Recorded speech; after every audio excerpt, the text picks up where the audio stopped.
Hello, everybody. My name is Douglas Arnold Armstrong, the head honcho here at Happy Texas Reviews. Thank you if you guys are watching this part 2 video of The Maze Runner. This is part 2. If you guys haven't had a chance to go ahead and check out part 1. I don't know why, but my internet right now is just going through the roof and going really cuckoo. So this is part 2 of The Maze Runner.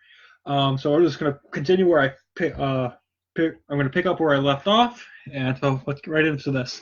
So we're continuing on with the negatives.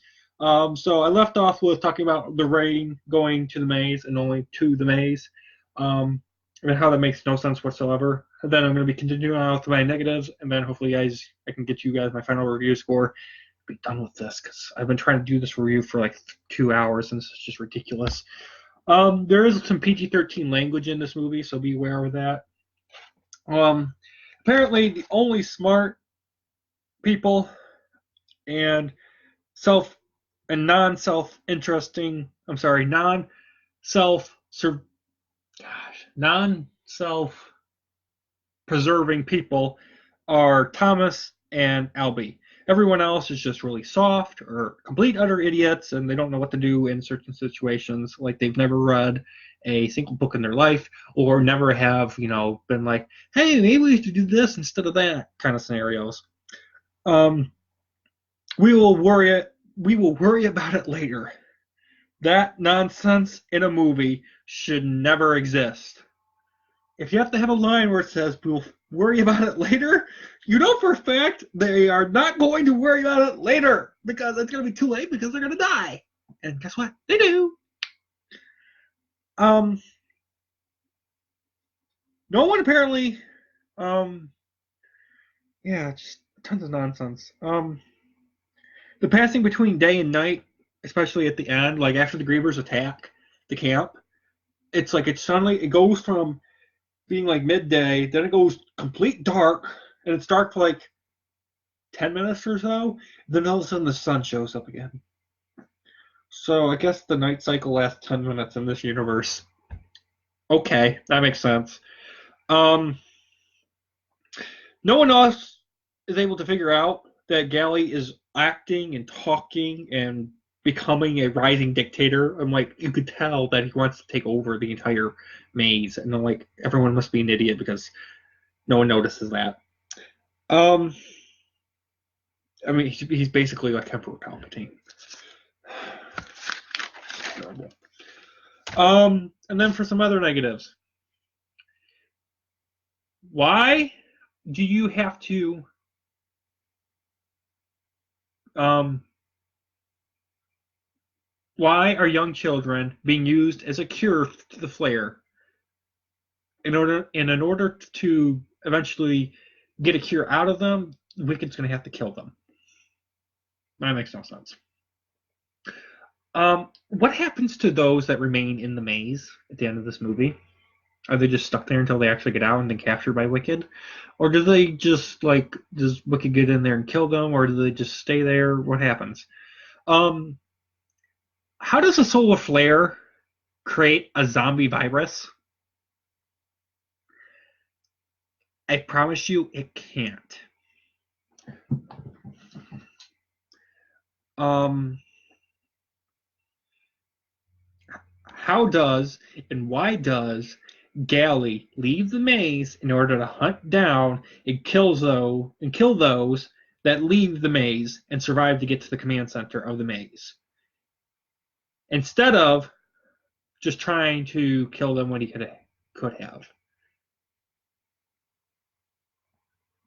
And he just tries to kill them because he's like, you know, no one's allowed to leave. And I'm just like, why did Gally end up leaving the maze and going to the command center if the maze is his home? Why did he leave it if he's like, no, I don't want to leave the maze? That's a conflict of him having dialogue. That makes no sense at all. Um, why does Wicked kill its employees to put on a show for the maze survivors at the end of this movie? Why? That's dumb and lame. Also, Ava Page at the end of this movie shoots herself, and you can see her body lying on the ground inside of the command center. But somehow she's alive and well at Wicked HQ somewhere else on planet Earth. So does Ava Page have clones? Or did she like fake her death? Just lie? Or is there another body lying there? Or did she lie? Or did she lie there and someone else is watching? Or someone else is. Oh, oh, my this hurts my head thinking about it. Um, and by the way, the boys kind of built ladders and bridges to climb and escape the maze.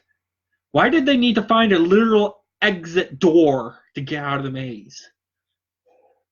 And it's funny, there's this scene in the movie towards the beginning / middle, and Thomas is talking to Newell. He's like, haven't you tried this? Or how did you try this to get out? Have you tried this to get out? Maybe you've tried this to get out. And everyone's like, no, everything that you've thought of to get out of the maze, we've already thought of because we've been here for 3 years. So no one thought to build a ladder or a bridge to just like get out, go through the top. Like, I don't think the maze has. It's not like there's a dome or anything above them. So why couldn't they build ladders and bridges and escape? When I read the book, I'm just like, so this maze doesn't have a dome. They're going to build bridges and escape. Wait, they've been here for 3 years? Why the hell have they not been building bridges trying to escape? Why are they in there for 3 years? I mean, I understand they need to be in there for that long for the purpose of a plot to make the book actually long and make a series. But I'm just like, put a dome above the stupid maze so that type of plot hole doesn't exist. Thank you. And lastly, there's tons of sequel baiting in this for Scorched Trials and Death Cure. And also, Teresa could be played by anybody. I don't even know the actress's name that plays Teresa, but I'm pretty sure whoever it is needed to be replaced by somebody else because, God, this actress that plays Teresa is so boring! Like I said in part 1, guys, for this review, the Maze Runner trilogy is good. Unfortunately, if you really want to critique it to death, like I just did, and I could critique it to death even farther if I really want to, the trilogy's not all that amazing. It's not. There's so many plot holes and things you can nitpick to death in it. With that, guys, I'm going to give The Maze Runner, the 2014 movie, a 7 out of 10. Thank you guys so much for watching. Have a great day.